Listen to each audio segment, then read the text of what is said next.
ಹಿಂದಿನ ಸಂಚಿಕೆಯಲ್ಲಿ ತಂದೆಯ ಪುಣ್ಯತಿಥಿಗೆಂದು ಬಂದ ಮಕ್ಕಳು ತಾಯಿಯನ್ನು ಅವರ ಜೊತೆ ಕರೆದುಕೊಂಡು ಹೋಗುವ ನಿರ್ಧಾರ ಮಾಡಿದ್ರು. ಅಮ್ಮನನ್ನು ಊರಿಗೆ ಕರೆದುಕೊಂಡು ಹೋದರೆ ಎಂದು ಹಿರಿಯ ಸೊಸೆ ಕಿರಿಯ ಸೊಸೆಗೆ ಕೇಳಿದಳು. ಧಾರಾಳವಾಗಿ ಕರೆದುಕೊಂಡು ಹೋಗು, ನನಗೇನು ಅಭ್ಯಂತರವಿಲ್ಲಮ್ಮ ಎಂದಳು ಕಿರಿಯ ಸೊಸೆ. ಅವರ ಮಾತುಗಳನ್ನು ಬಾಗಿಲ ಸಂದಿಯಿಂದ ಸುಮ್ಮನೆ ಕೇಳಿಸಿಕೊಳ್ಳುತ್ತಾ ಇದ್ದ ಮಗಳು ತನಗೂ ಅದಕ್ಕೂ ಏನು ಸಂಬಂಧವಿಲ್ಲ ಅನ್ನೋ ತರಹದಲ್ಲೇ ಇದ್ದಳು. ಅಮ್ಮನ ಹೆಸರಲ್ಲಿ ಇರೋ ಈ ಜಮೀನು ಮನೆಗಳನ್ನು ಎಲ್ಲ ಮಾರಿಸಿ ಕರೆದುಕೊಂಡು ಹೋಗಬೇಕು ಎಂದಳು ಹಿರಿಯ ಸೊಸೆ. ನಮಗೂ ಅದರಲ್ಲಿ ಭಾಗ ಇದೆಯಮ್ಮ, ನಮಗೂ ಬೇಕು ಅಷ್ಟೇ ಎಂದಳು ಕಿರಿ ಸೊಸೆ. ಅರೆ, ಅತ್ತೆನ ನಿನ್ನ ಹತ್ತಿರ ಇಟ್ಟುಕೊಳ್ಳೋಕ್ಕೆ ಬೇಡ, ಆಸ್ತಿ ಬೇಕಾ ಎಂದಳು ದೊಡ್ಡ ಸೊಸೆ. ಆಯಿತು ಬಿಡು, 6 ತಿಂಗಳು ನೀನು ನೋಡಿಕೋ, 6 ತಿಂಗಳು ನಾನು ನೋಡಿಕೊಳ್ತೇನೆ ಎಂದಳು ಕಿರಿಯ ಸೊಸೆ.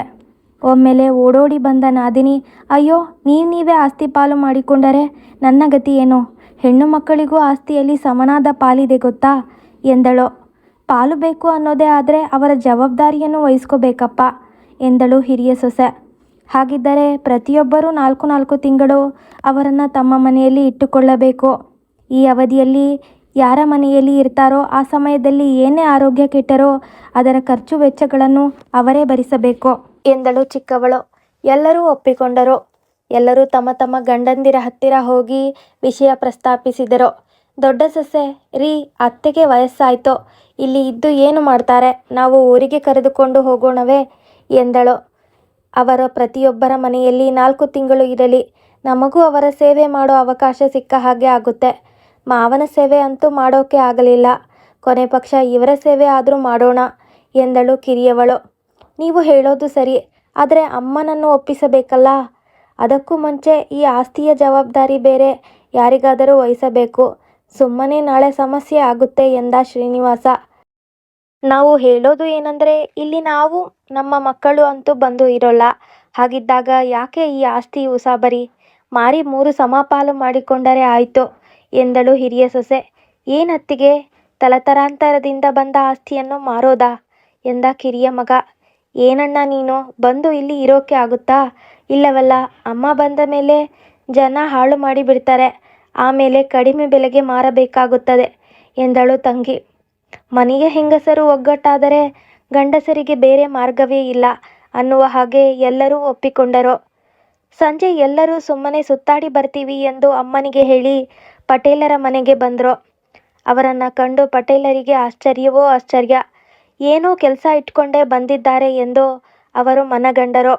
ಏನ್ರಪ್ಪ, ದಾರಿ ತಪ್ಪಿ ಈ ಕಡೆ ಬಂದ್ರಾ ಎಂದು ಕೇಳಿದರು ಪಟೇಲರು. ಹಾಗೇನೂ ಇಲ್ಲ ಪಟೇಲರೇ, ಊರಿಗೆ ಬರೋದೇ ಕಡಿಮೆ, ಅಂಥದ್ರಲ್ಲಿ ನಮ್ಮವರನ್ನ ಬಂದಾಗ ಮೀಟ್ ಮಾಡೋದು ಒಳ್ಳೆಯದಲ್ವೇ ಎಂದ ಶ್ರೀನಿವಾಸ. ಹೌದೌದು ಎಂದರು ಪಟೇಲರು. ಮುಂದೆ ಈ ಊರಿನ ನಮ್ಮ ಋಣ ಇರೋಲ್ಲ ಅಲ್ವಾ ಪಟೇಲ್ರೇ ಅಂದಳು ಸೇವಂತಿ. ಯಾಕಮ್ಮ ಹಾಗಂತೀಯ? ಅಪ್ಪನ ತಿಥಿ ಮಾಡೋಕೆ ಪ್ರತಿ ವರ್ಷ ಒಮ್ಮೆ ಆದರೂ ಬರೋದಿಲ್ವಾ? ನಿಮ್ಮ ಅಮ್ಮನನ್ನಾದರೂ ನೋಡೋಕೆ ಬರೋಲ್ವಾ ಎಂದರು ಪಟೇಲರು. ಅಪ್ಪನ ತಿಥಿ ಅಲ್ಲೇ ಊರಲ್ಲಿ ಮಾಡುತ್ತೇವೆ, ಅಮ್ಮನನ್ನು ಊರಿಗೆ ಕರೆದುಕೊಂಡು ಹೋಗಿ ಬಿಡುತ್ತೇವೆ.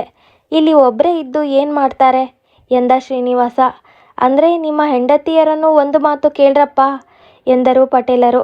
ಅವರದ್ದೇ ಒತ್ತಾಯ ಪಟೇಲರೇ, ಪ್ರತಿಯೊಬ್ಬರ ಮನೆಯಲ್ಲಿ ಅಮ್ಮ 4 ತಿಂಗಳು ಇರುತ್ತಾರೆ, ಎಲ್ಲರಿಗೂ ಅವರ ಸೇವೆ ಮಾಡೋ ಅವಕಾಶ ಲಭಿಸುತ್ತೆ ಎಂದ ಶ್ರೀನಿವಾಸ. ಹೌದಾ, ನಿಜವಾಗಿಯೂ ಶಾರದಮ್ಮ ಪುಣ್ಯ ಮಾಡಿದ್ರು, ಇಂತಹ ಮಕ್ಕಳನ್ನು ಪಡೆದಿದ್ದಾರಲ್ಲ ಎಂದರು ಪಟೇಲರು. ಪಟೇಲರೇ, ಒಂದು ವಿಷಯ ಹೇಳಬೇಕಿತ್ತು. ನಮ್ಮ ಜಮೀನಿಗೆ ಒಟ್ಟು ಎಷ್ಟು ಬೆಲೆ ಬಾಳಬಹುದು ಎಂದ ಶ್ರೀನಿವಾಸ. ಸುಮಾರು 30 ಲಕ್ಷವಾದರೂ ಆಗಬಹುದು. ಯಾಕಪ್ಪ ಎಂದರು ಪಟೇಲರು. ಯಾಕೂ ಇಲ್ಲ ಪಟೇಲರೇ, ಅಮ್ಮನನ್ನು ಕರೆದುಕೊಂಡು ಹೋದ ಮೇಲೆ ಇಲ್ಲಿ ಆಸ್ತಿಯನ್ನು ಯಾರು ನೋಡ್ಕೋತಾರೆ? ಅದಕ್ಕೆ ಸುಮ್ಮನೆ ಮಾರಿಬಿಡಬೇಕು ಅಂತ. ನೀವು ತಗೊಳ್ಳಿ ಎಂದ ಶ್ರೀನಿವಾಸ.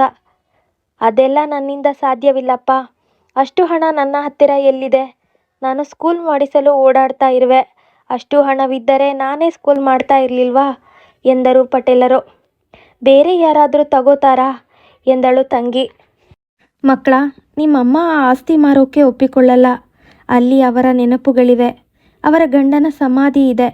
ನಿಮಗೆ ಗೊತ್ತಾ, ನೀವು ನೆಟ್ಟ ಆ ಗಿಡಗಳೊಂದಿಗೆ ದಿನ ಮಾತಾಡ್ತಾರೆ. ಬೇಡ ಮಕ್ಕಳ, ಈ ವಯಸ್ಸಿನಲ್ಲಿ ಅವರಿಗೆ ನೋವು ಕೊಡಬೇಡಿ ಎಂದರು ಪಟೇಲರು. ಅಯ್ಯೋ, ಹಾಗಂತ ಸಾಯೋರ ಜೊತೆ ಸಾಯೋಕೆ ಆಗುತ್ತಾ ಪಟೇಲ್ರೇ? ಅವರಿಗೆ ಬುದ್ಧಿ ಇಲ್ಲ ಅಂದರೆ ನಮಗೂ ಇಲ್ವಾ ಎಂದಳು ಹಿರಿಯ ಸೊಸೆ. ಮತ್ತೇನು ಎಂದು ಅವಳಿಗೆ ಹಿರಿಯ ಸೊಸೆ ಬೆಂಬಲ ವ್ಯಕ್ತಪಡಿಸಿದಳು. ನಿಮಗೆ ಅವರಿಗಿಂತ ಆಸ್ತಿನೇ ಮುಖ್ಯ ಅನ್ನೋ ಹಾಗೆ ಇದೆ ನೋಡಿ. ಅಮ್ಮ ನಿಮಗಿಂತ ಜಾಸ್ತಿ ಲೋಕನ ನೋಡಿರುವೆ. ಸ್ವಲ್ಪ ವರ್ಷದ ಹಿಂದೆ ಗಂಡ ಹೆಂಡತಿ ಬೇರೆ ಆದರೆ ಮಕ್ಕಳು ನನಗೆ ಬೇಕು ಅಂತ ಕೋರ್ಟಿಗೆ ಹೋಗ್ತಾ ಇದ್ರು. ಆಮೇಲೆ ಬಂತು ನಿಮ್ಮ ಕಾಲ. ಗಂಡ ಹೆಂಡತಿ ಬೇರೆ ಆದಾಗ ಮಕ್ಕಳು ನಮಗೆ ಬೇಡ ಅಂತ ಕೋರ್ಟಿಗೆ ಹೋಗಲು ಪ್ರಾರಂಭಿಸಿದರು. ಕೊನೆಗೆ ಬೋರ್ಡಿಂಗ್ ಸ್ಕೂಲ್ಗೆ ಹಾಕಿ ಕೈ ತೊಳೆದುಕೊಂಡರು. ಆದರೆ ನಮ್ಮ ಕಾಲದಲ್ಲಿ ಮದುವೆ ಅಂದರೆ 7 ಜನ್ಮದ ಸಂಬಂಧ. ಗಂಡ ಕುಡುಕ ಏನೇ ಆಗಿದ್ರೂ ಹೆಂಗಸರು ಪಾಲಿಗೆ ಬಂದದ್ದು ಪಂಚಾಮೃತ ಅಂತ ಎಲ್ಲವನ್ನು ಸಹಿಸಿಕೊಂಡು ನಗ್ತಾನೆ ಬಾಳ್ತಾ ಇದ್ರು. ಗಂಡನೇ ಅವರಿಗೆ ಎಲ್ಲ ಆಗಿರ್ತಾ ಇದ್ರು. ನಮ್ಮ ಅಜ್ಜಿ ಮುತ್ತಜ್ಜಿ ಕಾಲದಲ್ಲಿ ಗಂಡ ಸತ್ತರೆ ಸತಿ ಕೂಡ ಸತ್ತು ಹೋಗ್ತಾ ಇದ್ರಂತೆ. ಗಂಡನಲ್ಲಿ ದೇವರು ಕಾಣೋ ಆ ಹೆಂಗಸರ ಮನಸ್ಥಿತಿ ಈಗಿನ ಹೆಂಗಸರಿಗೆ ಎಲ್ಲಿ ಅರ್ಥ ಆಗುತ್ತೆ? ಮೀಟ್ ಮೈ ನ್ಯೂ ಹಸ್ಬೆಂಡ್ ಅನ್ನೋ ಕಾಲವಿದು. ಗಂಡ ಬದುಕಿದ್ದಾಗಲೇ ಬೇರೆಯಾಗಿ ಇನ್ನೊಂದು ಮದುವೆ ಆಗ್ತಾರೆ. ಗಂಡ ಸತ್ತು 1 ತಿಂಗಳು ಆಗಿರೋಲ್ಲ, ಇನ್ನೊಂದು ಮದುವೆ ಆಗಿ ಹಳೆಯ ಗಂಡನ ತಿಥಿಯೂ ಮಾಡೋಲ್ಲ. ನಿಮಗೆ ಇದೆಲ್ಲ ಅರ್ಥ ಹೇಗೆ ತಾನೇ ಆಗಬೇಕು? ಇದು ತುಂಬ ಸೂಕ್ಷ್ಮವಾದ ಸಂಬಂಧಗಳು. ಮನಸ್ಸಿದ್ದವರಿಗೆ ಮಾತ್ರ ಗೊತ್ತಾಗುತ್ತೆ. ಹೊರಡ್ರಿ ಇಲ್ಲಿಂದ ಎನ್ನುತ್ತಾ ಪಟೇಲರು ಎದ್ದು ಒಳ ನಡೆದರು. ಅವನಿಗೆ ಅರಳು ಮರಳು ಅಂದಳು ಹಿರಿಯ ಸೊಸೆ. ಹಳ್ಳಿ ಮುಕ್ಕ ಎಂದಳು ಕಿರಿಯವಳು. ತನ್ನ ಗಂಡ ಸಹ ಇದೇ ಹಳ್ಳಿಯಲ್ಲಿ ಹುಟ್ಟಿ ಬೆಳೆದವರು ಎಂಬುದೇ ಮರೆತರು. ಈ ಹಳ್ಳಿ ಜನನೇ ಇಷ್ಟು ಎಮೋಷ್ನಲ್ ಫೂಲ್ಸ್ ಎಂದು ತಾನು ಸ್ವರಗೂಡಿಸಿದಳು ತಂಗಿ. ತಾನು ಹುಟ್ಟಿ ಬೆಳೆದ ಊರು ಒಂದು ಹಳ್ಳಿ ಎಂಬುದರ ನೆನಪು ಅವಳಿಗೆ ಇರಲಿಲ್ಲ. ಇಸ್ ಇಟ್ ಎಂದ ಅವಳ ಗಂಡ. ಬಾಯಿ ಮುಚ್ಚು ಎಂದು ಗದರಿದಳು. ಮುಂದೆ ಏನು ಮಾಡಬೇಕು ಎಂದು ಯೋಚಿಸುತ್ತಾ ಕೆರೆಯ ಪಕ್ಕದ ರಸ್ತೆಯಲ್ಲಿ ಬರುತ್ತಿರುವಾಗ ದೋತರ ಉಟ್ಟು ತಲೆ ಮೇಲೆ ಗಾಂಧಿ ಟೋಪಿ ಹಾಕಿಕೊಂಡು ಒಬ್ಬ ಅಜ್ಜ ಬಂದರು. ಅವರನ್ನು ನೋಡಿ ಒಂದು ಕ್ಷಣ ನಿಂತು, ಏನೋ ಸೀನು, ಯಾವಾಗ ಬಂದ್ಯೋ? ಏನೋ ಡುಮ್ಮ, ಹೇಗಿದ್ಯೋ? ಏನಮ್ಮ ಸೇವಂತಿ, ಸೌಖ್ಯನಾ? ಏನು ಮಕ್ಕಳು ಮರಿ ಜೊತೆ ಎಲ್ಲರೂ ಬಂದು ಬಿಟ್ಟಿದ್ದೀರಾ? ಏನು ಸಮಾಚಾರ? ಊರಲ್ಲಿ ಜಾತ್ರೆನೂ ಇಲ್ಲ, ಹಬ್ಬನೂ ಇಲ್ಲ ಎಂದರು ಮೇಷ್ಟ್ರು. ಏನಿಲ್ಲ ರೀ ಮೇಷ್ಟ್ರೆ, ಅಪ್ಪನ ತಿಥಿ ಎಂದ ಶ್ರೀನಿವಾಸ. ಆದರೆ ಈ ಕಡೆ ಪಟೇಲ್ರ ತೋಟದ ಕಡೆಯಿಂದ ಬರ್ತಾ ಇದ್ದೀರಾ? ಏನು ಸಮಾಚಾರ ಎಂದು ಮೇಷ್ಟ್ರು ಕೇಳಿದರು. ಅದಾ, ಅಮ್ಮನ ಊರಿಗೆ ಕರೆದುಕೊಂಡು ಹೋಗಬೇಕು, ಅದನ್ನೇ ಪಟೇಲರಿಗೆ ಹೇಳೋಕ್ಕೆ ಹೋಗಿದ್ವಿ ಎಂದ ಶ್ರೀನಿವಾಸ. ಒಳ್ಳೆಯದು.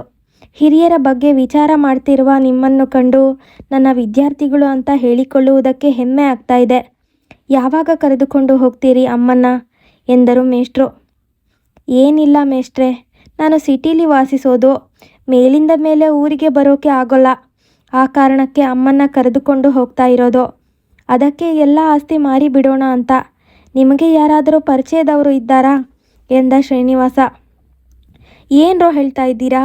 ನೀವು ಆಡಿ ಬೆಳೆದ ಮನೆ ಮಠ ಮಾರ್ತೀರಾ? ಲೋ, ಅದು ನಿಮ್ಮ ಪೂರ್ವಿಕರು ಗಳಿಸಿದ ಆಸ್ತಿ ಕಣ್ರೋ. ಜಮೀನು ತಾಯಿ ಇದ್ದ ಹಾಗೆ. ಯಾರಾದರೂ ತಾಯಿನ ಮಾರ್ತಾರಾ? ಬೇಡ್ರೋ, ಅದೆಲ್ಲ ಒಳ್ಳೆಯದಲ್ಲ ಎಂದರು ಮೇಷ್ಟ್ರು. ಏನು ಮೇಷ್ಟ್ರೆ, ನೀವು ಪಟೇಲ್ರ ಹಾಗೆ ಹೇಳ್ತಾ ಇದ್ದೀರಾ ಎಂದಳು ಶೇವಂತಿ.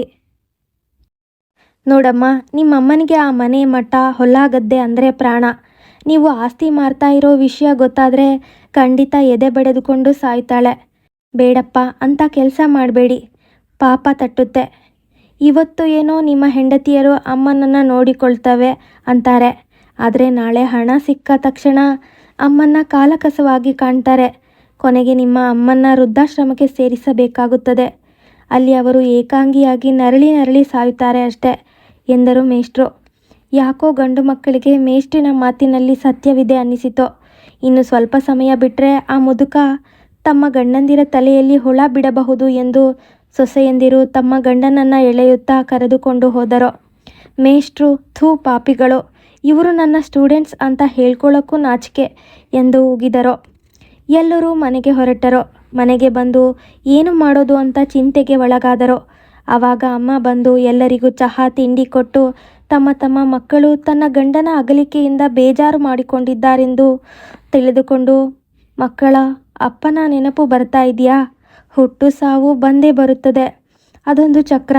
ಹುಟ್ಟಿದ್ದು ಸಾಯಲೇಬೇಕು, ಸಾಯೋ ಜೀವ ಮರುಜನ್ಮ ಪಡೆಯಲೇಬೇಕು. ಬೇಜಾರಾಗಬೇಡಿ ಎನ್ನುತ್ತಾ ಹೊರಗೆ ಹೋದಳು. ಮಕ್ಕಳು ಒಳಗಿದ್ದ ಕಾರಣ ಇವತ್ತು ಸಂಗೀತ ಕ್ಲಾಸನ್ನು ಸಮಾಧಿ ಹತ್ತಿರವೇ ತೆಗೆದುಕೊಳ್ಳಲು ಅವಳು ನಿರ್ಧರಿಸಿದಳು. ಮಕ್ಕಳು ಬಂದರು. ಅವರೊಂದಿಗೆ ಮೊಮ್ಮಕ್ಕಳು ಬರಬಹುದು. ಸಂಗೀತ ಆಲಿಸೋಕೆ ಎಂದು ಇವತ್ತು ಅವಳು ಖುಷಿಯಲ್ಲಿ ಇದ್ದಳು. ಬಂಟಿಯನ್ನು ಬಿಟ್ಟು ಬಾಕಿ ಮೊಮ್ಮಕ್ಕಳು ಅಜ್ಜಿಯ ಸಂಗೀತ ಕಚೇರಿಯಲ್ಲಿ ಪಾಲ್ಗೊಂಡರು. ಕಿರಿಯ ಮಗನಿಗೆ ಏನೋ ಹೊಳೆದ ಹಾಗೆ ಆಗಿ, ಅಣ್ಣ, ಇದನ್ನು ಇಂಟರ್ನೆಟ್ನಲ್ಲಿ ಹಾಕಿದರೆ ಎಂದ. ಒಳ್ಳೆಯ ಐಡಿಯಾ ಎಂದವನೇ ಲ್ಯಾಪ್ಟಾಪ್ ತೆಗೆದು ಸ್ಟಿಲ್ ಪ್ರೋಮೋಗಳನ್ನು ತೆಗೆದು ಅದನ್ನು ಲ್ಯಾಪ್ಟಾಪ್ಗೆ ಡೌನ್ಲೋಡ್ ಮಾಡಿ ಮೆಲ್ಲಗೆ ಅಟ್ಯಾಚ್ ಮಾಡಿ ವಿವರಗಳೊಂದಿಗೆ ಖರೀದಿ ವಿಕ್ರಿ ಅಂತರ್ಜಾಲಕ್ಕೆ ಹರಿಬಿಟ್ಟರು. ಒಂದು ಅರ್ಧ ಗಂಟೆ ಕಾದು ಕುಳಿತರು. ಅಷ್ಟರಲ್ಲೇ ಅನೇಕ ಜನರು, ಕಂಪನಿ ಪ್ರಾರಂಭಿಸುವವರು ಇವರನ್ನು ಸಂಪರ್ಕಿಸಲು ಪ್ರಯತ್ನಿಸಿದರು. ಹಾಗೆ ಪ್ರಯತ್ನಿಸಿದವರಲ್ಲಿ ಬೆಂಗಳೂರಿನಲ್ಲಿಯ ಒಂದು ವಿದೇಶಿ ಕಂಪನಿಯ ಮ್ಯಾನೇಜರ್, ಅವನು ಆ ಸಮಸ್ತ ಆಸ್ತಿಗೆ 40 ಲಕ್ಷ ಕೊಡೋಕೆ ಒಪ್ಪಿಕೊಂಡು ಒಮ್ಮೆ ಬಂದು ಜಾಗ ನೋಡಿ ಕಾಗದ ಪತ್ರಗಳನ್ನು ಪರಿಶೀಲಿಸುವುದಾಗಿ ಹೇಳಿದ. ಆದರೆ ಒಂದು ಪ್ರಶ್ನೆಯನ್ನು ಇಮೇಲ್ ಮೂಲಕ ತಿಳಿಸಿದ. ಅದನ್ನು ಓದಿ ಚಿಕ್ಕ ಮಗ ಎಲ್ಲರಿಗೂ ಹೇಳ್ತಾ ಇದ್ದ. ಆವಾಗಲೇ ಬಂಟಿ ಲ್ಯಾಪ್ಟಾಪ್ ಸ್ಕ್ರೀನ್ಗೆ ತಲೆ ಅಡ್ಡ ಮಾಡಿಕೊಂಡು ನಿಂತುಕೊಳ್ಳುತ್ತಾ ಇದ್ದ. ಅವನು ತುಂಬ ಸಲ ಸರಿಸಿ ಓದುತ್ತಾ ಇದ್ದ. ಅದರಲ್ಲಿ ಈ ರೀತಿ ಬರೆದಿತ್ತು: ನೀವು ಭಾರತೀಯರು, ಭಾವನೆಗಳಿಗೆ ಹೆಚ್ಚು ಬೆಲೆ ನೀಡುತ್ತೀರಿ. ನೀವು ಕಳಿಸಿದ ಫೋಟೋಗಳಲ್ಲಿ ಒಂದು ಸಮಾಧಿ ಹಾಗೂ ಹಳೆಯ ಮನೆಯ ಚಿತ್ರವಿದೆ. ನಾಳೆ ನಮ್ಮ ಕಂಪನಿಯನ್ನು ಪ್ರಾರಂಭ ಮಾಡುವಾಗ ಆ ಸಮಾಧಿಯನ್ನು ಹಾಗೂ ಮನೆಯನ್ನು ನಾಶ ಮಾಡಬೇಕಾಗುತ್ತದೆ. ನಿಮಗೆ ಒಪ್ಪಿಗೆಯಾದರೆ ಮಾತ್ರ ಮಾತು ಮುಂದುವರಿಸಬಹುದು. ನಿಮ್ಮ ಉತ್ತರ ತಿಳಿಸಿ ಎಂದು ಕಂಪನಿಯಿಂದ ತಿಳಿಸಲಾಗಿತ್ತು. ಅದನ್ನು ಓದಿ ಚಿಕ್ಕವನು ಹೇಳಿದ. ಅದಕ್ಕೆ ಏನು ಮಾಡೋದು ಎಂದು ಅಣ್ಣ ತಮ್ಮ ಚಿಂತೆಗೆ ಒಳಗಾದರು. ಎಲ್ಲಿ ಭಾವನೆಗಳಿಗೆ ಬೆಲೆ ಕೊಟ್ಟು ಇವರು ಹಿಂದೆ ಸರಿಯುತ್ತಾರೋ ಎಂಬ ಆತಂಕದಲ್ಲಿ ದೊಡ್ಡ ಸೊಸೆ: ರೀ, ಇದರಲ್ಲಿ ಏನು ವಿಚಾರ ಮಾಡೋದಿದೆ? ನಾವೆಲ್ಲ ಒಂದಲ್ಲ ಒಂದು ದಿನ ಸತ್ತು ಮಣ್ಣಲ್ಲಿ ಮಣ್ಣಾಗಲೇಬೇಕು. ಈ ಜಾಗವನ್ನು ನಾವು ಮಾರದೇ ಇದ್ದರೂ ಮಕ್ಕಳು ಮಾರೇ ಮಾರುತ್ತಾರೆ. ಮಾರಿದ ಮೇಲೆ ಕೊಂಡುಕೊಂಡುವವರು ಆ ಸಮಾಧಿ ಈ ಮನೆಯನ್ನು ಬೀಳಿಸೋಲ್ಲ ಅಂತ ಏನು ಗ್ಯಾರಂಟಿ ಎಂದಳು. ಅಲ್ಲ ರೀ, ಹೀಗೆ ಸಮಾಧಿಗಳು ಶಾಶ್ವತವಾಗಿ ಉಳಿಯೋ ಹಾಗಿದ್ದಿದ್ರೆ ಭೂಮಿ ತುಂಬ ಉಳೋಕೆ ಸ್ಥಳನೇ ಇರ್ತಾ ಇರಲಿಲ್ಲ. ಕಾಲಕ್ಕೆ ತಕ್ಕ ಹಾಗೆ ನಾವು ಬದಲಾಗಬೇಕು ರೀ ಎಂದಳು ಕಿರಿ ಸೊಸೆ. ಅಯ್ಯೋ ಅಣ್ಣ, ಒಂದಿಲ್ಲ ಒಂದು ದಿನ ತಾಜ್ ಮಹಲ್ ಸಹ ಮಣ್ಣು ಆಗೋದೆಯಾ? ಅದನ್ನು ನೋಡಿದ್ದೇ ನಮ್ಮ ಪುಣ್ಯ ಅಂದ್ಕೊಳ್ಬೇಕು ಅಷ್ಟೆ. ಬದಲಾವಣೆಯೇ ಸೃಷ್ಟಿಯ ನಿಯಮ ಅಂದಳು ಶ್ರೇವಂತಿ. ಒಡ ಹುಟ್ಟಿದವಳ ಮಾತು ಕೇಳಿ ಅಣ್ಣಂದಿರಿಗೆ ಒಂದು ಬಲ ಬಂದ ಹಾಗಾಯಿತು. ಹೆಣ್ಣಿಗೆ ಕ್ಷಮೆಯ ದರಿದ್ರಿ, ಹಾಳು ಮೂಳು ಅನ್ನುತ್ತಾರೆ. ಅವಳಲ್ಲಿ ಅನುಕಂಪ, ಕರುಣೆ, ಪ್ರೀತಿ ಇರುತ್ತೆ ಅಂತೆ. ಆದರೆ ಇವಳು ತನ್ನ ತಂದೆಯ ಸಮಾಧಿಯನ್ನೇ ಹಣಕ್ಕಾಗಿ ಉರುಳಿಸಲು ಸಿದ್ಧ ಅಂದ ಮೇಲೆ ಇವಳಿಗೆ ನಾನು ನನ್ನ ಮಕ್ಕಳು ಅತ್ತರೂ ಪರವಾಗಿಲ್ಲ ಎಂದು ಅವಳ ಗಂಡ ಮನಸ್ಸಿನಲ್ಲಿಯೇ ಗೊಣಗಿದ. ಅಷ್ಟರಲ್ಲೇ ಚಿಕ್ಕವನ ಮುಖ ಅರಳಿತು. ಆ ಕಂಪನಿಯವರು ಆಯಿತು ಅಂದಿದ್ದಾರೆ, ನಿಮ್ಮ ಖಾತೆಯ ವಿವರ ನೀಡಿ ಎಂದಿದ್ದಾರೆ ಎಂದ. ಈ ಊರಿನಲ್ಲಿ ಮಾರೋಕ್ಕೆ ಹೋಗಿದ್ದರೆ ಚೌಕಾಸಿ ಮಾಡಿ ಕಡಿಮೆ ಬೆಲೆಗೆ ಕೇಳೋರು. ಈ ತಂತ್ರಜ್ಞಾನದ ಸಹಾಯದಿಂದ ನೋಡಿ ನಿಮಿಷದಲ್ಲೇ ಆಸ್ತಿ ಮಾರಾಟ ಮಾಡಬಹುದು ಎಂದು ಶ್ರೇವಂತಿ SSLCಯಲ್ಲಿ 3 ಸಲ ಡುಮ್ಕಿ ಹೊಡೆದಿದ್ರೂ ದೊಡ್ಡ ಕೇಂಬ್ರಿಡ್ಜ್ನಿಂದ ಪದವಿ ಪಡೆದು ಬಂದವಳ ಹಾಗೆ ಮಾತನಾಡಿದಳು. ಚಿಕ್ಕವನು ಶಟ್ಡೌನ್ ಮಾಡಿ ನಿರಾಳನಾದ. ಕೊನೆಗೆ ತಮ್ಮ ತಂತ್ರ ಇಷ್ಟು ಸರಳವಾಗಿ ಫಲಿಸಿತು ಎಂದು ಸೊಸೆಯಂದಿರು ಹರ್ಷಿಸಿದರು. ಹೊರಗೆ ಕಟ್ಟೆಯ ಮೇಲೆ ಶ್ರೇವಂತಿ ಇಬ್ಬರು ಸೊಸೆಯಂದಿರು ಮಾತಾಡ್ತಾ ಕೂತಿದ್ರು. ಏನಮ್ಮ, ಅಷ್ಟು ಹಣ ಬಂದರೆ ನಾನು ಮೊದಲು ನೆಕ್ಲೆಸ್ ತಗೋಬೇಕು, ಡೈಮಂಡು ಎಂದಳು ಕಿರಿಯ ಸೊಸೆ. ನಾನು ಒಂದು ಒಳ್ಳೆಯ ಕಾರ್ ತೆಗೆದುಕೊಳ್ಳುವೆ ಎಂದಳು ಹಿರಿ ಸೊಸೆ. ನಾನು ಶೇರ್ನಲ್ಲಿ ಇನ್ವೆಸ್ಟ್ ಮಾಡುವೆ ಎಂದಳು ಶ್ರೇವಂತಿ.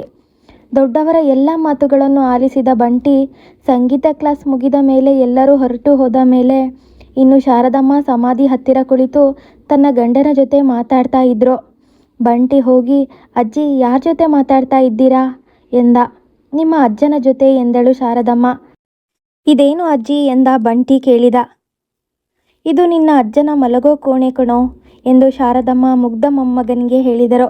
ಹೌದಾ ಅಜ್ಜಿ, ಒಂದು ವೇಳೆ ಇದನ್ನು ಅಗೆದರೆ ಪಾಪ ಅಜ್ಜ ಎಲ್ಲಿ ಮಲಗಬೇಕು ಅಲ್ಲ? ಹಾಗೆ ಮಾಡೋಕೆ ಬಿಡಬೇಡ ಅಜ್ಜಿ, ಅವರೆಲ್ಲ ಕೆಟ್ಟವರು. ನಿನ್ನನ್ನು ಊರಿಗೆ ಕರೆದುಕೊಂಡು ಹೋಗಿ ಈ ಮನೆ, ತೋಟ ಹಾಗೂ ಅಜ್ಜನ ಮಲಗೋ ಮನೆ ಎಲ್ಲ ಕಂಪನಿಯವರಿಗೆ ಮಾರಿ ಬಿಡ್ತಾರಂತೆ. ಆ ಕಂಪನಿಯವರು ಇದನ್ನೆಲ್ಲ ನೆಲಸಮ ಮಾಡಿ ಕಂಪನಿ ಕಟ್ಟುತ್ತಾರಂತೆ ಎಂದು ಹೇಳಿದ ಬಂಟಿ. ಮುಂದೆ ಎದ್ದು ಶಾರದಮ್ಮ ಕೇಳಿದರು. ಅವರು 40 ಲಕ್ಷ ಕೊಡ್ತಾರಂತೆ ಅಮ್ಮ. ಚಿಕ್ಕಮ್ಮ, ಅತ್ತೆ ನೆಕ್ಲೆಸ್, ಕಾರು, ಷೇರು ತಗೋತಾರಂತೆ. ಅದಕ್ಕೆ ಎಲ್ಲರೂ ನಿನ್ನ ಕರ್ಕೊಂಡು ಹೋಗೋಕ್ಕೆ ಇಲ್ಲಿ ಬಂದಿದ್ದಾರೆ ಗೊತ್ತಾ ಎಂದು ಸಹಜವಾಗಿಯೇ ಹೇಳಿದ. ಆದರೆ ಮಗುವಿನ ಮುಗ್ಧ ಮಾತುಗಳು ಮೇಲ್ನೋಟಕ್ಕೆ ಸರಳವಾಗಿ ಕಂಡರೂ ಶಾರದಮ್ಮನಿಗೆ ಸಿಡಿಲಿನ ಹಾಗೆ ಅಪ್ಪಳಿಸಿದವು. ಅವರು ಕುಸಿದರು. ಸೊಸೆಯಂದಿರು ಹೊರಗಿನವರು. ಮಗಳು ಅವರ ಜೊತೆ ಸೇರಿದ್ದು ಅವರಿಗೆ ಆಘಾತವಾಯಿತು. ಮೆಲ್ಲನೆ ಎದ್ದು ಮನೆಯೊಳಗೆ ಬಂದು ಬೀರು ಬಾಗಿಲು ತೆರೆದು ಮಕ್ಕಳಿಗೆ ಇಲ್ಲೇ ಹೊರಗೆ ಹೋಗಿ ಬರುವುದಾಗಿ ಹೇಳಿ ಹೊರಟರು. ಅಪ್ಪನ ತಿಥಿ ಇದ್ದ ಕಾರಣ ಅಮ್ಮ ದೇವಸ್ಥಾನಕ್ಕೆ ಹೋಗಿರಬೇಕು ಎಂದು ಎಲ್ಲರೂ ತಿಳಿದುಕೊಂಡರು. ಎಲ್ಲರೂ ಹರಟೆ ಹೊಡೆಯಲು ಪ್ರಾರಂಭಿಸಿದರು. 1-2 ಗಂಟೆಗಳ ನಂತರ ಶಾರದಮ್ಮ ಮನೆಗೆ ಬಂದರು. ಬಂದವರೇ ಕೈಕಾಲು ಮುಖ ತೊಳೆದುಕೊಂಡು ದೇವರ ಮುಂದೆ ತುಳಸಿ ಕಟ್ಟೆಯ ಮುಂದೆ ದೀಪ ಬೆಳಗಿಸಿದರು. ತನ್ನ ಗಂಡನ ಭಾವಚಿತ್ರಕ್ಕೆ ದೀಪ ಹಚ್ಚಿಟ್ಟು, ರೀ, ನನ್ನ ಉದ್ದೇಶ ಪೂರ್ತಿಯಾಯಿತು ರೀ, ನಾನು ನಿರಾಳ ಆದೆ ರೀ, ಇನ್ನು ನಾನು ಬರಬಹುದು ಎಂದಳು. ಅಡುಗೆ ಮನೆಗೆ ಹೋಗಿ ಅಡುಗೆ ಮಾಡಿದಳು. ಎಲ್ಲರಿಗೂ ಊಟಕ್ಕೆ ಬಡಿಸಿದಳು. ಇಂದು ಕೊನೆಯ ಬಾರಿ ನಾವು ಸೇರಿ ಊಟ ಮಾಡ್ತಾ ಇರೋದು ಎಂದು ಹೇಳಿದಳು. ಅವಳ ಒಗಟಿನ ಮಾತುಗಳು ಅವರಿಗೆ ಅರ್ಥವಾಗಲಿಲ್ಲ. ಎಲ್ಲರೂ ಪ್ರಯಾಣ ಮಾಡಿ ದಣಿದು ಬಂದ ಕಾರಣ ಮಲಗಲು ಹೋದರು. ಬೆಳಗ್ಗೆ ಆಯಿತು. ಎಲ್ಲರೂ ಟೀ ಸಲುವಾಗಿ ಕಾಯ್ತಾ ಇದ್ರು. ಒಬ್ಬರೇ ಒಬ್ಬರು ಎದ್ದು ಟೀ ಮಾಡೋಕೆ ಸಿದ್ಧವಿರಲಿಲ್ಲ. ಎಷ್ಟೊತ್ತು ಆದರೂ ಟೀ ಕೊಡಲು ಬಾರದೇ ಇದ್ದಾಗ ಎಲ್ಲರೂ ಅಮ್ಮನನ್ನು ಹುಡುಕಲು ಪ್ರಾರಂಭಿಸಿದರು. ಮನೆಯಲ್ಲಿ ಎಲ್ಲಿಯೂ ಸಿಗದೇ ಇದ್ದಾಗ, ನಿಮ್ಮ ಅಮ್ಮನಿಗೆ ಆ ಸಮಾಧಿ ಬಿಟ್ಟರೆ ಬೇರೆ ಏನು ಇರುತ್ತೆ, ಹೋಗಿ ನೋಡ್ರಿ ಎಂದಳು ಹಿರಿಯ ಸೊಸೆ. ಎಲ್ಲರೂ ಹೋಗಿ ನೋಡಿದರೆ ಅಮ್ಮ ಮೇಲೆ ಮಲಗಿದ್ದರು. ನೋಡಿ, ಇವರಿಗೆ ಮನೆಯಲ್ಲಿ ಮಲಗೋಕ್ಕೆ ಜಾಗ ಇರಲಿಲ್ಲ, ಬಂದು ಇಲ್ಲಿ ಮಲಗಿದ್ದಾರೆ, ನೋಡಿದವರು ಏನು ಅಂದ್ಕೊಳ್ತಾರೆ, ಸೊಸೆಯಂದಿರು ಚೆನ್ನಾಗಿ ನೋಡ್ಕೊಳ್ಳೋದಿಲ್ಲ ಎಂದು ಕಿರಿ ಸೊಸೆ ಅಂದಳು. ಇಂಥ ಮುದುಕರು ಯಾಕೆ ಬೇಗ ಸಾಯೋಲ್ಲ ಎಂದು ಕಿರಿಯ ಮಗ ಕೋಪದಿಂದ ನುಡಿದ. ರೀ, ಏನಂತ ಮಾತಾಡ್ತಾ ಇದ್ದೀರಾ, ಅವರು ನಿಮ್ಮ ಅಮ್ಮ ಎಂದ ಮಗಳ ಗಂಡ. ರೀ, ನೀವು ಸುಮ್ಮನೆ ಇರ್ತೀರಾ ಎಂದು ಹೆಂಡತಿ ಆವಾಜ್ ಹಾಕಿದಳು. ಅಷ್ಟರಲ್ಲೇ ಅಲ್ಲಿಗೆ ಬಂದ ಪಟೇಲರು, ಮೇಷ್ಟ್ರು ಇವರ ಸಂಭಾಷಣೆಗಳನ್ನು ಕೇಳಿ, ನಾಳೆ ನೀವು ಮುದುಕರು ಹಾಗೆ ಆಗ್ತೀರಾ, ನಿಮ್ಮ ಮಕ್ಕಳು ದೊಡ್ಡವರಾಗೆ ಆಗ್ತಾರೆ, ನಿಮಗೂ ಹೀಗೆ ಮಾತನಾಡ್ತಾರೆ, ಆಗ ನಿಮಗೆ ಬುದ್ಧಿ ಬರುತ್ತೆ ಎಂದರು. ಅವರ ಮಾತುಗಳಿಂದ ಕೋಪಿತರಾದ ಶ್ರೀನಿವಾಸ ಹಾಗೂ ಅವನ ಹೆಂಡತಿ ಒಳ ನಡೆದರು. ಅವರನ್ನು ಕಿರಿಯ ಮಗ, ಮಗಳು, ಹೆಂಡತಿ ಅನುಸರಿಸಿದರು. ಮಕ್ಕಳು, ಅಳಿಯ, ಪಟೇಲರು, ಮೇಷ್ಟ್ರು ಸಮಾಧಿಯ ಮೇಲೆ ಮಲಗಿದ್ದ ಶಾರದಮ್ಮನ ಹತ್ತಿರ ಹೋಗಿ, ಏನಮ್ಮ ನೀವು, ಮಕ್ಕಳು ಏನೋ ಮಾಡಿದ್ರು ಅಂತ ನೀವು ಇಲ್ಲಿ ಬಂದು ಮಲಗೋದಾ, ಎಲ್ಲರಿಗೂ ನೋವಾಗಲ್ವೇ ಹೇಳಿ, ಎದ್ದೇಳಿ ಅಮ್ಮ, ಎದ್ದು ಒಳ ನಡೀರಿ, ಹಿರಿಯ ಜೀವ ನೊಂದುಕೊಂಡು ಮನೆಯ ಜನರಿಗೆ ಶ್ರೇಯಸ್ಸಾಗೋದಾ ಹೇಳಿ, ಎದ್ದೇಳಿ ಎದ್ದೇಳಿ ಎಂದು ಪಟೇಲರು ಹೇಳಿದರು. ಆದರೆ ಶಾರದಮ್ಮ ಅವರ ಮಾತುಗಳಿಗೆ ಓಗೊಡಲೇ ಇಲ್ಲ. ಯಾಕೆ ಅಮ್ಮ ಇನ್ನು ಈ ಮುನಿಸು, ಎದ್ದೇಳಿ, ನಾವು ಎಲ್ಲರೂ ಸೇರಿ ಅವರೊಂದಿಗೆ ಮಾತಾಡೋಣ, ಅವರಿಗೆ ವಯೋವೃದ್ಧರ ಸಮಸ್ಯೆ ಅರ್ಥ ಆಗೋಲ್ಲ, ಎದ್ದೇಳಿ ತಾಯಿ, ನೀವು ಈ ರೀತಿ ನೊಂದುಕೊಂಡರೆ ನಿಮ್ಮ ಆರೋಗ್ಯಕ್ಕೆ ಒಳ್ಳೆಯದಲ್ಲ, ಈ ವೃದ್ಧಾಪ್ಯವೇ ಒಂದು ಸಮಸ್ಯೆ, ಅಂಥದ್ರಲ್ಲಿ ನಿಮ್ಮ ಕೈಯಿಂದ ನೀವೇ ಸಮಸ್ಯೆಗಳನ್ನು ಹೆಚ್ಚಿಸಿಕೊಳ್ಳಬಾರದಮ್ಮ ಎಂದರು ಮೇಷ್ಟ್ರು. ಶಾರದಮ್ಮ ಮಲಗಿಯೇ ಇದ್ದರು. ಅತ್ತೆ, ಅವರುಗಳ ಪರವಾಗಿ ನಾನು ಕ್ಷಮೆ ಕೇಳುವೆ, ಎದ್ದೇಳಿ ಅತ್ತೆ, ನಮಗೇನು ಬೇಕಿಲ್ಲ ಅತ್ತೆ, ನಾನು ಅಪ್ಪ ಅಮ್ಮನನ್ನು ಕಳೆದುಕೊಂಡ ತಬ್ಬಲಿ, ನೀವೇ ನನಗೆ ತಾಯಿ, ಎದ್ದೇಳಿ ಅಮ್ಮ ಎಂದ ಅಳಿಯ. ಆದರೂ ಮುನಿಸಿಕೊಂಡ ಶಾರದಮ್ಮ ಎದ್ದೇಳಲಿಲ್ಲ. ಬಂಟಿ ಶಾರದಮ್ಮಳ ಹತ್ತಿರ ಮೆಲ್ಲಗೆ ಹೋಗಿ, ಎದ್ದೇಳು ಅಜ್ಜಿ, ಯಾರಿಗೂ ಹೇಳದೆ ನಿಮಗೆ ಚಾಕ್ಲೇಟ್ ಕೊಡುವೆ ಎಂದ. ಅಜ್ಜಿ ಏಳದೇ ಇದ್ದಾಗ ಅವರ ಕೈ ಹಿಡಿದು ಎಳೆದ. ಆದರೂ ಅವರು ಅಲುಗಾಡಲಿಲ್ಲ. ಎಲ್ಲರ ಎದೆ ಬಡಿತ ಹೆಚ್ಚಿತ್ತು. ಅಂಕಲ್, ಅಜ್ಜಿ ಕೈ ತಣ್ಣಗಾಗಿದೆ ಎಂದ. ಡಾಕ್ಟರ್ ಅಳಿಯ ಧಾವಿಸಿ ಹೋಗಿ ತಪಾಸಣೆ ಮಾಡಿದ. ಶಾರದಮ್ಮನ ಪ್ರಾಣ ಪಕ್ಷಿ ಹಾರಿ ಹೋಗಿತ್ತು. ಅವನು ಪಟೇಲರಿಗೆ, ಮೇಷ್ಟ್ರಿಗೆ ಹೇಳಿದ. ಎಲ್ಲರೂ ಅಳೋದಕ್ಕೆ ಪ್ರಾರಂಭಿಸಿದರು. ಆ ಅಳುವಿನ ಶಬ್ದ ಕೇಳಿ ಮನೆಯ ಒಳಗಿನಿಂದ ಶ್ರೀನಿವಾಸ ಹಾಗೂ ಮತ್ತಿತರರು ಧಾವಿಸಿ ಬಂದರು. ಶ್ರೀನಿವಾಸ ಏನಾಯ್ತು ಎಂದು ಕೇಳಿದ. ಅತ್ತೆ ಹೋಗಿಬಿಟ್ರು ಅಂದ ತಂಗಿಯ ಗಂಡ. ಎಲ್ಲರೂ ಅಳೋದಕ್ಕೆ ಪ್ರಾರಂಭಿಸಿದರು.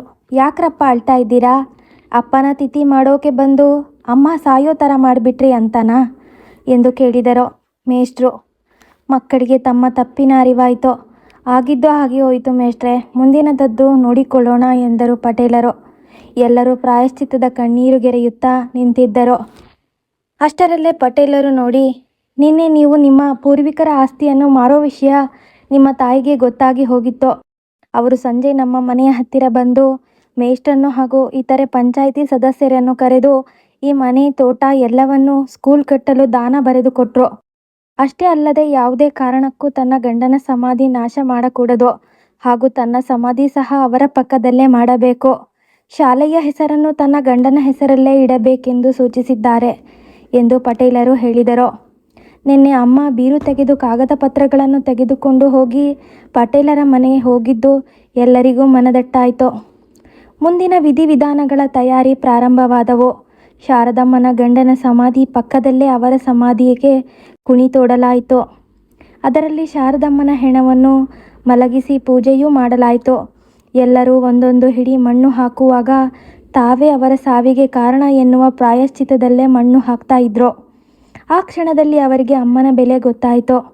ತಾವು ತಬ್ಬಲಿಗಳು ಎಂದು ನರಳಿದರು. ತಮ್ಮ ಹೆಂಡತಿಯರ ಮಾತು ಕೇಳಬಾರದಾಗಿತ್ತು ಎಂದು ನೊಂದುಕೊಂಡರು. ಬಂಟಿಯ ಭುಜದ ಮೇಲೆ ಅವರಪ್ಪ ಕೈ ಇರಿಸಿದರು. ಒಂದು ರೀತಿಯ ಹೇಸಿಗೆಯಿಂದ ಅವನು ಅಪ್ಪನ ಕೈ ಸರಿಸಿದ. ಆವಾಗ ಅವನಿಗೆ ಅರ್ಥವಾಯಿತು ಮಕ್ಕಳ ಪಾಲಕರ ಸಂಬಂಧ ಏನು ಅಂತ. ಅವನು ತನ್ನ ಆತ್ಮಸಾಕ್ಷಿಯ ಮುಂದೆ ತುಂಬಾನೇ ಚಿಕ್ಕವನಾದ. ಎಲ್ಲ ವಿಧಿವಿಧಾನಗಳು ಮುಗಿದ ನಂತರ ಮುಸ್ಸಂಜೆ ಸಮಯದಲ್ಲಿ ಪಟೇಲರು ಹಿರಿಯ ಮಗನಿಗೆ ಶಾರದಮ್ಮ ಬರೆದ ಒಂದು ಪತ್ರ ನೀಡಿ ಅದನ್ನು ಎಲ್ಲರೂ ಕೇಳುವ ಹಾಗೆ ಓದಲು ಹೇಳಿದರು. ಆ ಪತ್ರವನ್ನು ಶ್ರೀನಿವಾಸ ನಡುಗುವ ಕೈಯಲ್ಲೇ ತೆಗೆದುಕೊಂಡು ಓದಲು ಪ್ರಾರಂಭಿಸಿದ.